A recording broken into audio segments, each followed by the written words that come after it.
Pabeidzam metināšanu mūsu šim te izgatavotajam panelītim, uz brīdi piestiprinam viņu ar skrūvēm, tad visu kārtīgi piemetinam, skrūvis, protams, izskrūvējam ārā. Kad viss ir kārtīgi iemetināts, tad visus asumus un dzīves negludumus pieslīpējam, līdz viss ir skaisti un forši. Un tad, kad viss jau ir sametināts un noslīpēts, tad gala rezultāts izskatās šādi. Viss skaists un spīdīgs, ļoti līdzīgi tā, kā tas ir bijis šai mašīnai oriģināli.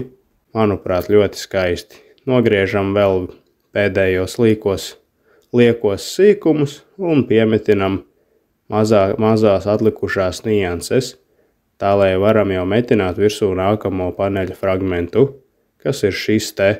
Piestiprinam viņu ar skrūvēm, un tas izskatās apmēram šādi.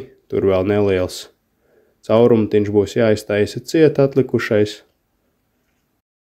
Tad, kad viss ir izmēri pa lielam skaidri samērīti, piegriežam mazās niansītes, piedzenam visu līdz milimetriņiem, nogruntējam šo te iepriekšējo detaļu ar epoksīdu grunti.